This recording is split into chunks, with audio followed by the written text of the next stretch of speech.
that better? Can we hear? That sounds very good from you. Well, here we are. It's a momentous day. I've got proper words. Before I get carried away, I'll do my proper words. Firstly, welcome to the event space of Taree University's campus, and thank you to Liz Jarvis for making this your space for today. I'd like to acknowledge the elders of this European country and pay respects to elders of the past, those of the present, and those emerging leaders we see around us.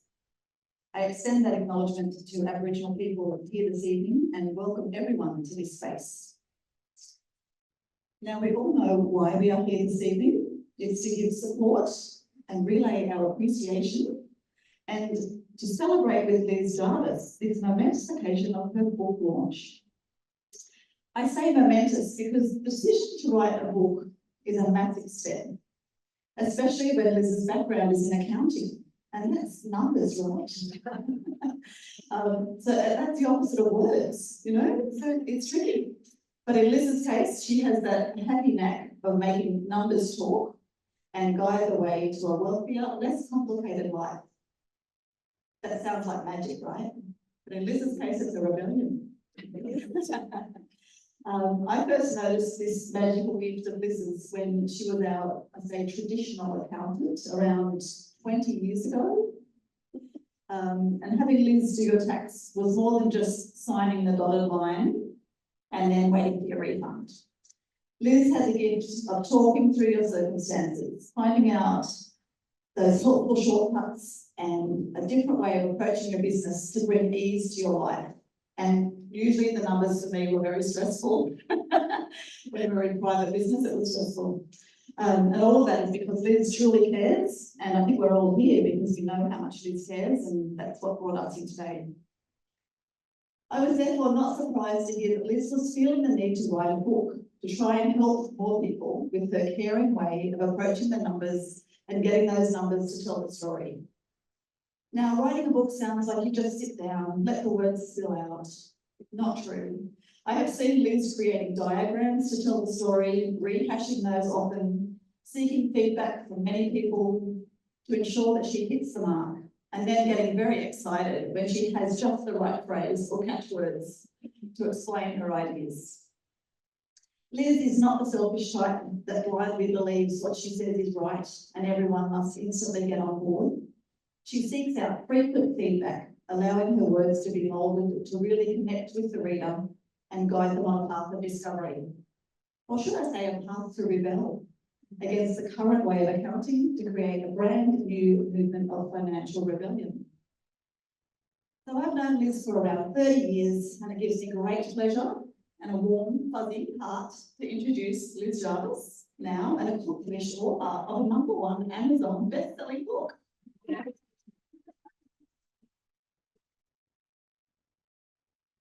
Liz, I now hand to you. Please share with us your journey that has got you to this point of holding a beautifully presented book in your hand. A book that is already creating impact in its digital form. Please enlighten us further. Thank you so much, Donna. Bringing tears to my eyes, seeing you all there, hearing Donna's beautiful, kind words. That screen shouldn't look like that. Excuse my tech. It's better. Welcome, everyone, to a celebration. With this sea of familiar faces, it's been hard to know exactly what to talk about as we put all of this together. It's about a book journey. It's about a passion for accounting and how it helps people. I'll be talking about my thinking and my planning and my writing. I'll be talking about my ambitious project, but I'm not going to bore you for too long. I'll try to keep it short. Shameful timekeeping. Just do a 10 after I've done 10. Thank you. And I'll be sharing a few aha moments. I love the introduction by Donna because she pretty much summed up what's been going on for me in terms of how hard it was to write a book.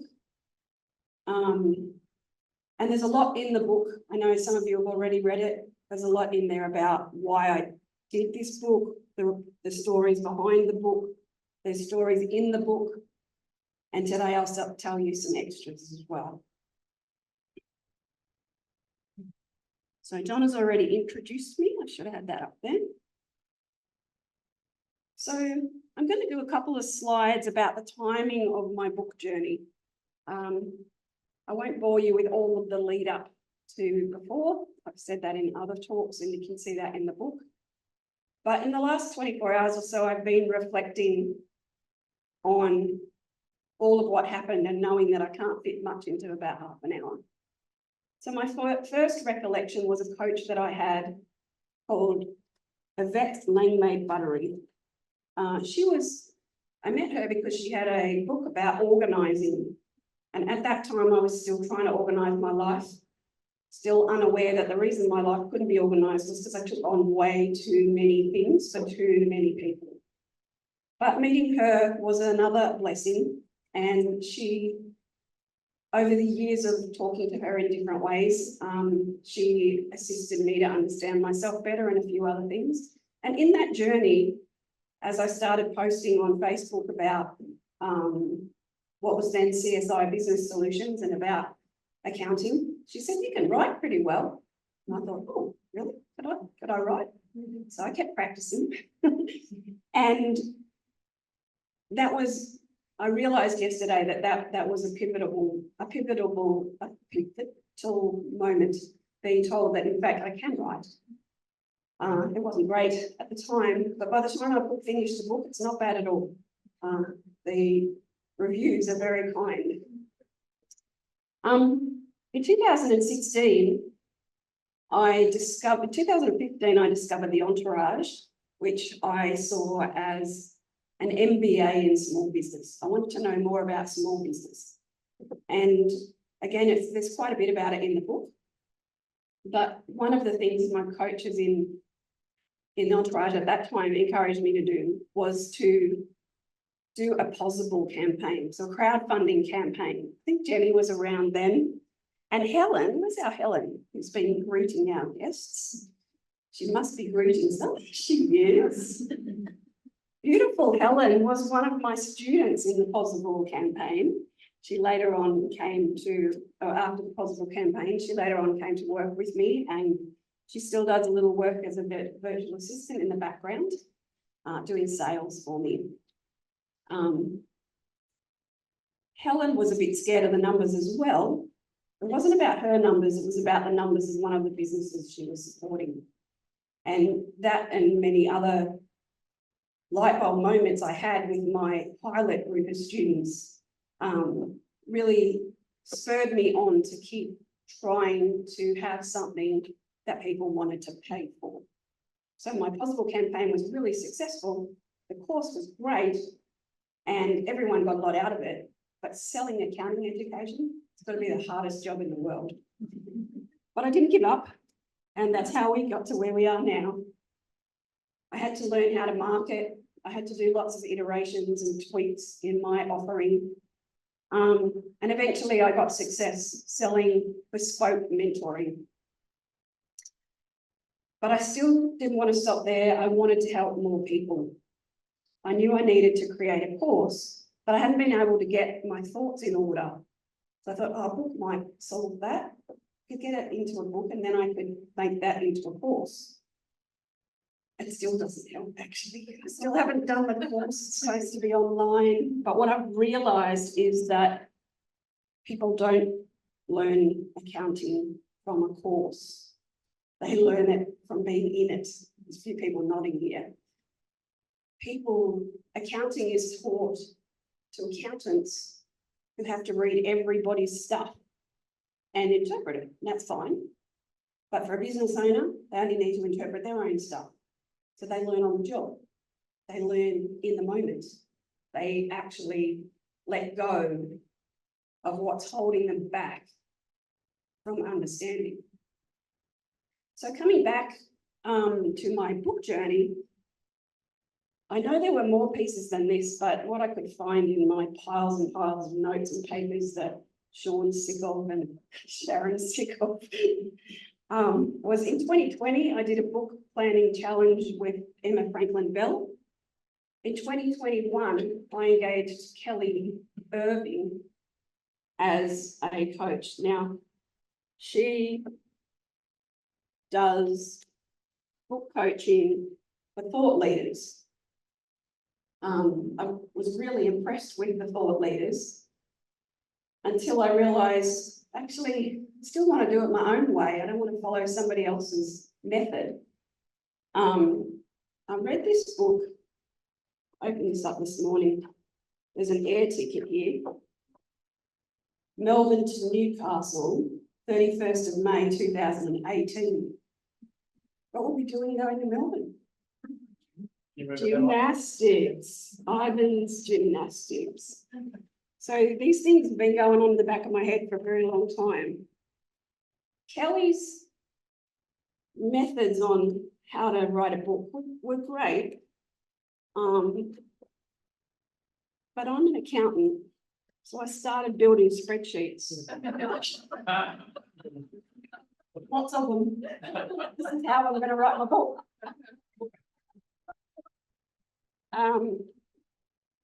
The only other person I know who plans a book in a spreadsheet is Jack DeLuce. So I'm actually quite happy about that. He wrote the foreword for my book, and I'm a big fan. He is the person that started the Entourage and still runs it. So yeah, structure overwhelm. But I did actually finish something. So in August 22, my first manuscript of 24,000 words, I looked it up today,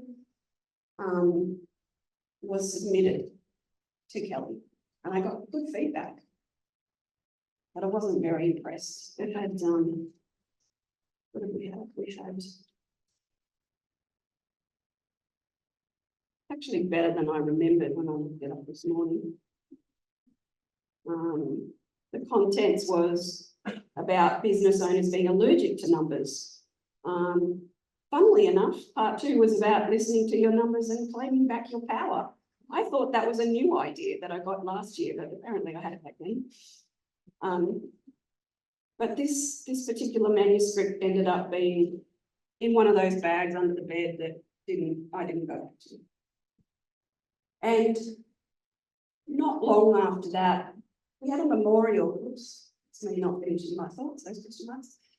We had a memorial for my mum, and my cousin Helen, who was here earlier but had to go home because she's hurt herself. She lives in Coffs Harbour, and she'd been by a pool in Foster helping out. She told me about Jazz Rollinson, who is an author coach in Coffs Harbour, who's since gone on to write some great books about trauma and domestic violence. And so I met with her and realised that perhaps my book is more of a memoir than a thought leader's book with structure. And I went back to the drawing board again. And I went back to another entrepreneur that I really respect, who's called Russell Brunson. I don't think we've got really on trip, Kerry, ClickFunnels. You know what ClickFunnels is? Yeah. Russell Brunson, in his 20s, invented ClickFunnels. That then led to a lot of the websites and funnels we see today. I went back to his book of how to kind of make a difference. And in March of 2023, I wrote this down. I read it out to Sharon and my team, and they kind of just rolled their eyes at me. But as I look back, this was the beginning of the rebellion. We are rebelling against meaningless account names, mindless automation. No, I'm crying now. Compliance-focused record keeping, ineffective delegation, and most particularly arrogant experts. We understand that we are the most important users of our financial information, and that our opinion matters in making that meaning, that information meaningful to us. So the reason that's bringing a tear to my eye is that's what I'm hoping to create. A movement that feels that way, that's all gathering together to get that message out into the world. So about a month after I wrote that, the universe showed me IBW, which stands for Inspirational Writers. In the back of my book. It's a group of people that help you get your message clear and self-publish your book. So it was only, oh, can we use that?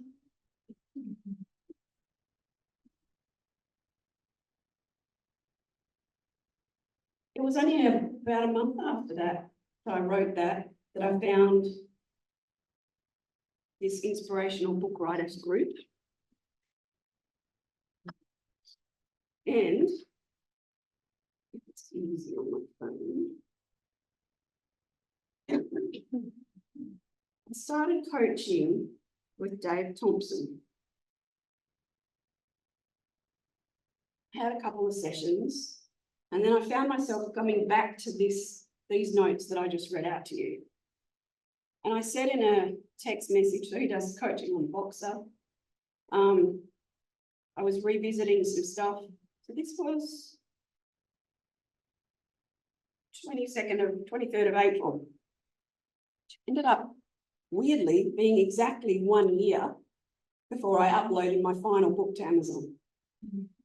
But this is what he said. I'll see if I can make it work. So much financial rebellion. Claim your financial power by dissolving your financial anxiety. Snap, and even, you know what, that big bicep in the emoji, I think that could feature heavily in your marketing, especially on social media. I really like it. I really, really like it. Yeah, giving the power back to the business owners, and you are leading the rebellion. Like, what a character to play. I think that's very, very exciting. I really like the direction that you're taking that. It's got a lot of power, it's got fire, it's got a lot of energy. It describes a movement. I really, really like it. Regarding the link that you said. Could you hear that? Yeah. I had to write a book, right? Yeah. And he was he's been a great coach. They have a great process, which I avoided a lot of the time because I thought, what a waste of time to spend an hour here and an hour there with all these people talking about their dramas with their books. But eventually I was having dramas with my book too. And they provided great support. So the next step of that journey was in June of that year, 2023, a book retreat. 15 minutes already. I better hurry up. We're on slide 3. Okay.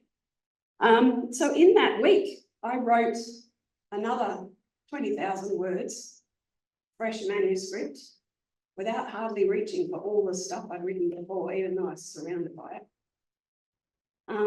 And I was sure I'd be published in September. After all, they had told me only 6 weeks after you write it, you'll have it done. But then, no, wasn't good enough. It didn't hang together, didn't really get what I was trying to do. So I spent hundreds more hours putting it together. So this launch year,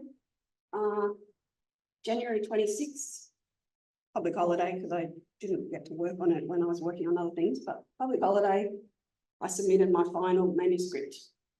And to be honest, even after we set the launch for May and after the proof reviews, so after a book had been printed, I still made 202 changes. But it was worth it. I'm so proud. And the most important lesson to learn from that was it was always inside me. Shane helps me know that. The whole IBW group helps you know that. The answers are in you. You just got to listen. Just like the answers are in your accounts. You've just got to listen. So we have to learn to let it flow. So here are some of the places I was thinking. I was thinking about my book.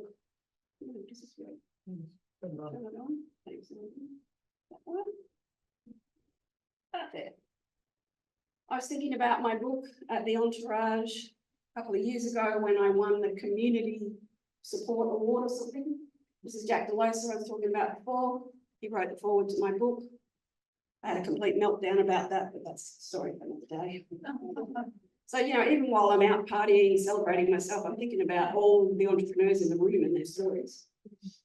I was thinking about it on the beach often. I was thinking about it, that was at Byron Bay at an Entourage retreat. That was, oh, that's where is that? That's me recording myself at the moment. Go away. Do I do that?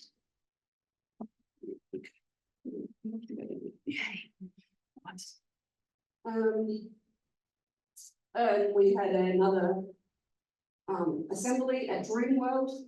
In fact, I booked a few extra days at Dreamworld. That was when I was finishing the manuscript for Kelly. That was before I threw out the first manuscript. I was thinking about it here with my hubby. So that tree there, that's Robin Hood's tree. That's the something oak. Can you remember? Say that again. In Sherwood Forest, exactly. I think about it when I'm boxing at the gym once a week, believe it or not. I haven't got any dinner, but I still like boxing. I was thinking about it at the Wingham Acoustic Festival. I was thinking about it as a gymnast here and in Amsterdam. Can't see me, I'm underneath, so severe. Sorry?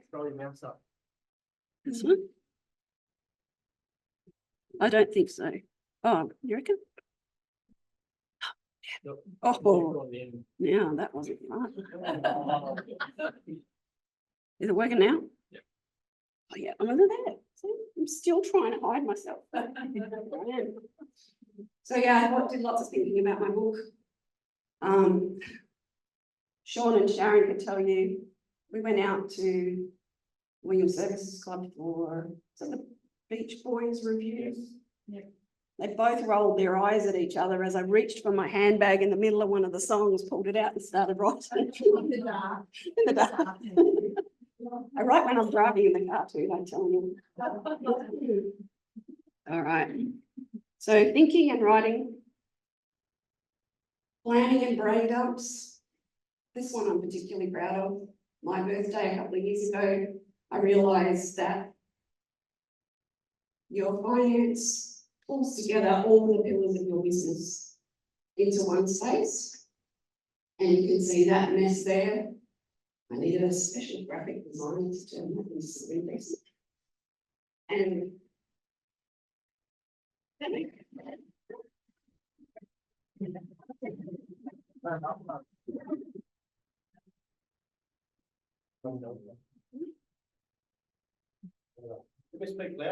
lucky my son.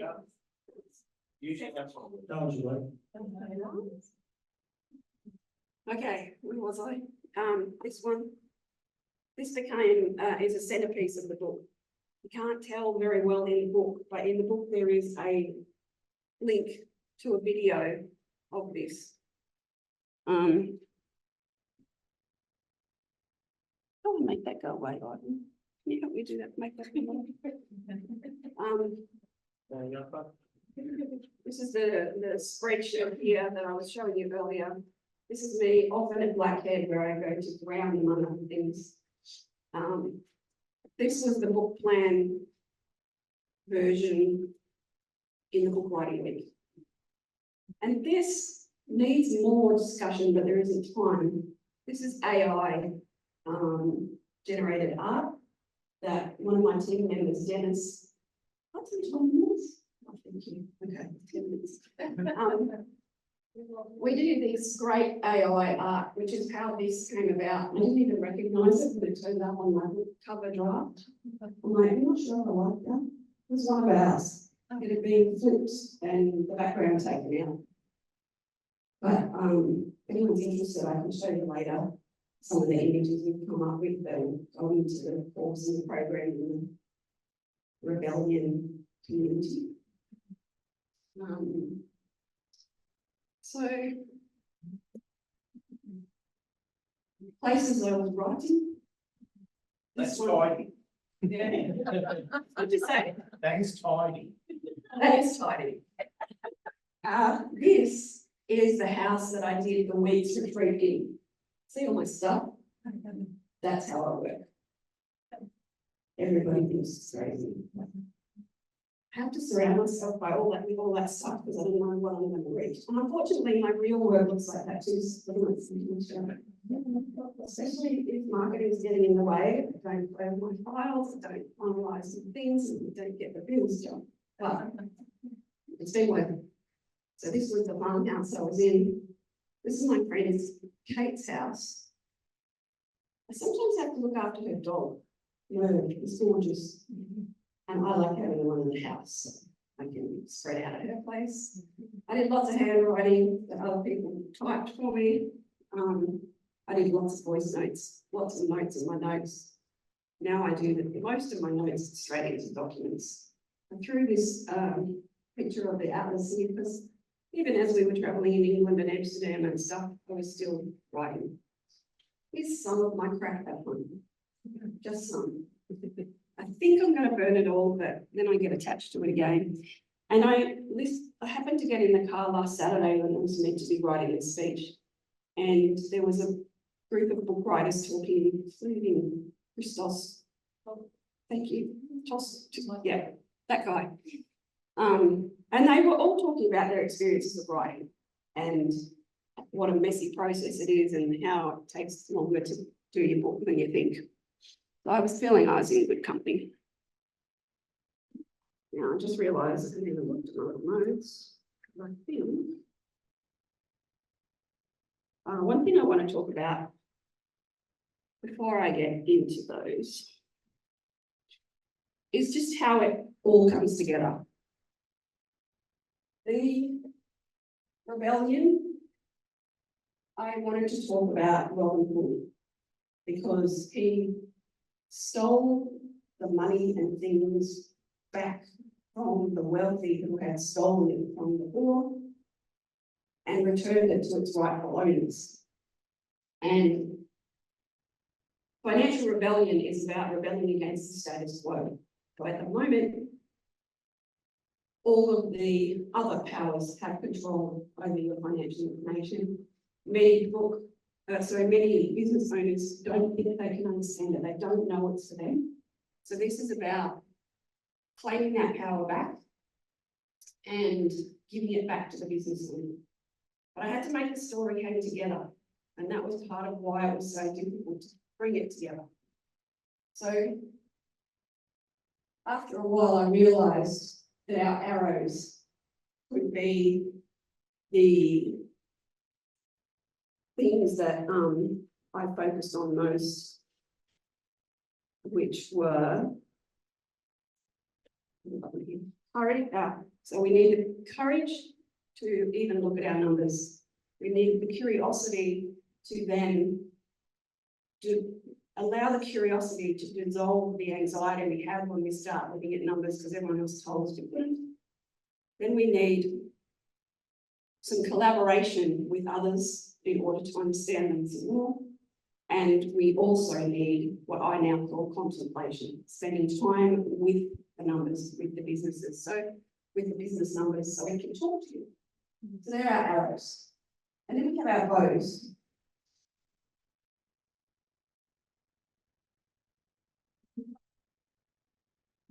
So I read about bows and arrows. It's quite interesting how it all works, this flex, this expansion. So eventually I put all of these ideas into this expansion idea. So our bows are more important than our arrows. If we pull back our bowstring, the energy shoots the arrow. And so I managed to get a lot of the concepts I was putting together into 9 principles, I guess. And that's another story for another day. I didn't think I had any principles in my book. Jack Delosa wrote the foreword and said, you should take these principles on board. I'm like, well, you didn't read my book, but they were there. They were there and they are now in the bows. And then the most important part, for a long time I didn't quite know how I was going to do it.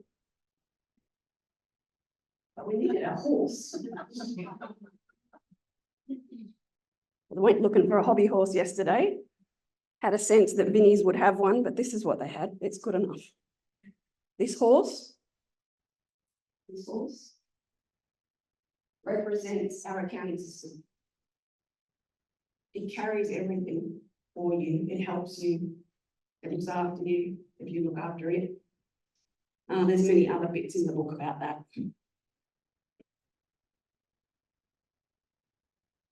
So that rearrangement, all those hundreds of hours, it was worth it. Thing hangs together well now. I believe it's a good read. Terry said she couldn't put it down at first. Kristen told me in the gym the other night that he had to take it off her. There you go.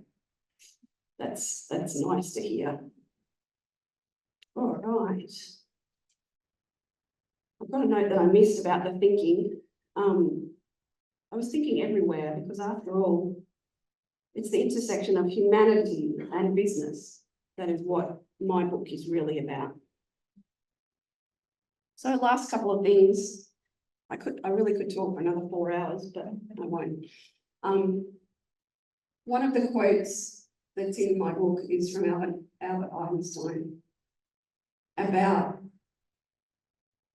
how important it is to frame a problem before you solve it. And I think this has been the biggest challenge of the book. But I think we pulled it off. We've framed it, we've solved it, and hopefully people can help themselves with the book to understand their numbers. And this other one, mindfulness, is a particular way of paying attention on purpose in the present moment and non-judgmentally. These concepts were brought to me by Sian Rocco, who has since become one of my clients as well. She's an amazing mindfulness teacher, but it's the mindfulness that she talks about that I want to bring into the 4th C, the contemplation. See, I might have missed how many C's I've got now. But contemplation is where you spend time with your numbers and you let your business talk to you. There's my arrows. Courage, curiosity, confidence, collaboration, contemplation. I just wanted to give you one example of where the thinking goes. This is the back of my husband.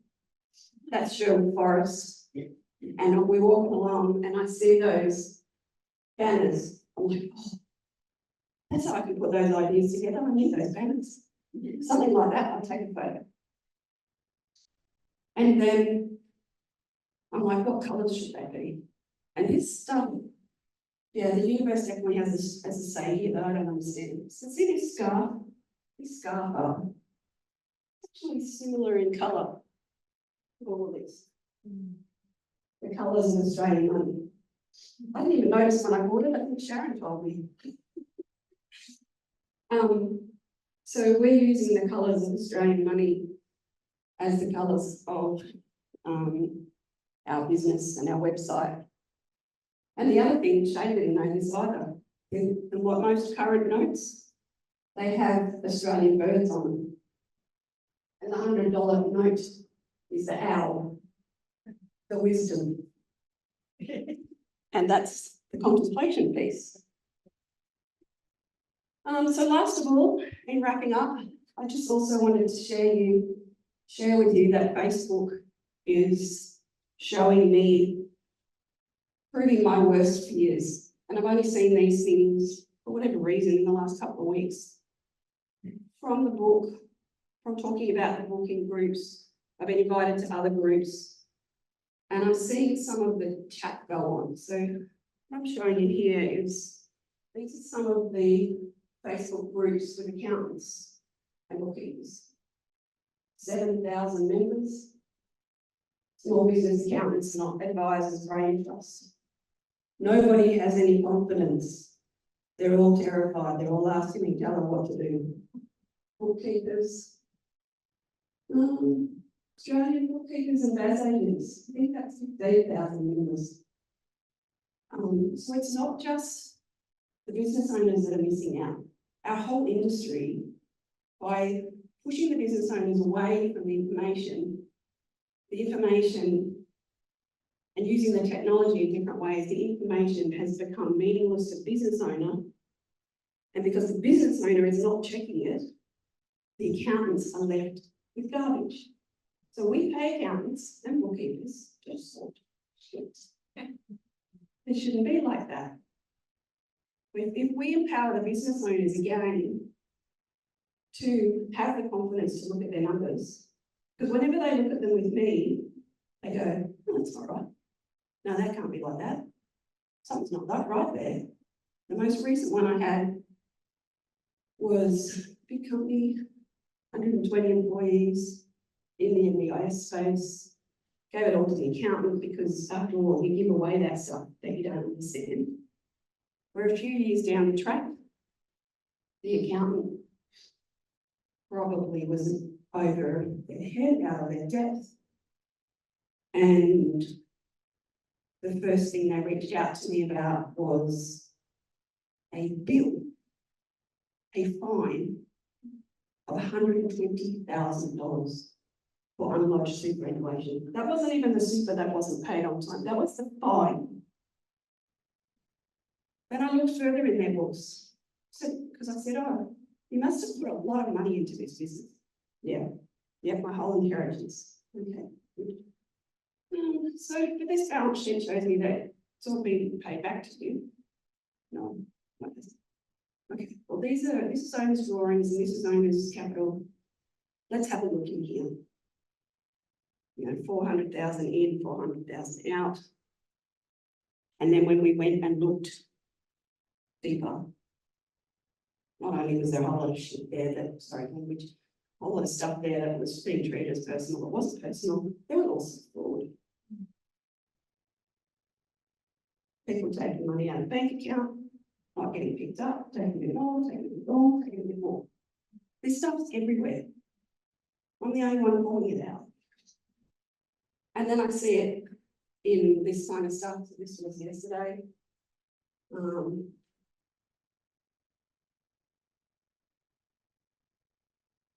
I picked up this work with the accountant. It's all this. He's too arrogant. He won't talk to me. I don't want to crucify him, but blah, blah, blah. Yeah, it's frightening.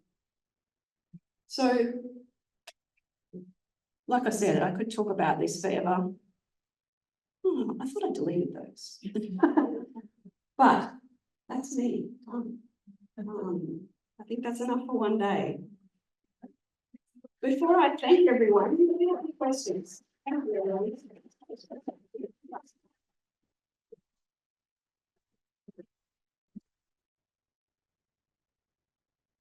Actually, we could talk for hours. Would anyone like to ask me anything? Have you finished it? Yes. Ah, what did you think? Oh, I've already put the review up for you now. That's really wonderful. Actually, I was very surprised. I couldn't believe how quickly I actually got through it. I was a little like very often put it down once I started and I thought, what am I doing? This is about accounting. I'm not even. That fifth month, right? Yes. Yes. It was great in a lot of ways, not just about the figures, but I like to keep in touch what you brought to it from the personal life as well. Just that nice stuff. Yeah, thank you. Thank you. It's my dedication of my book says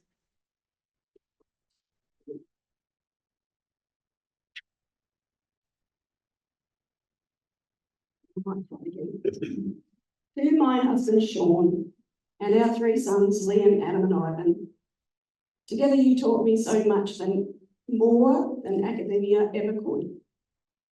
Thank you for broadening my mind, opening my soul, and helping me to help someone.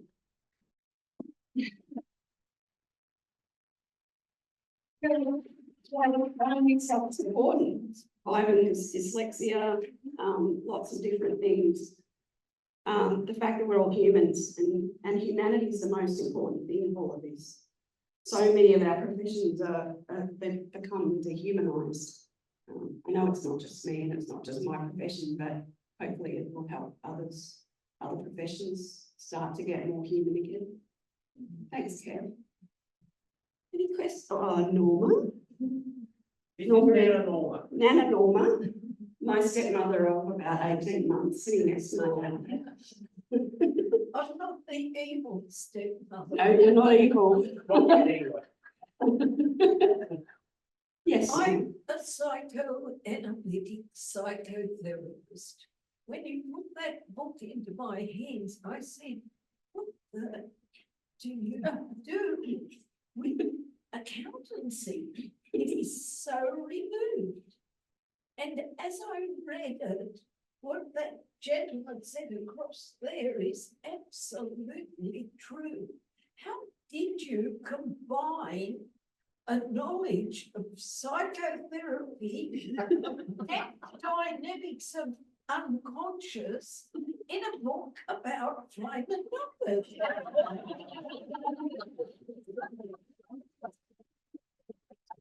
And you did, and you did it beautifully and brilliantly. And I'm so proud of you. Thank you, Norma. And that version you read was still hard going. It's a lot better now. A lot better.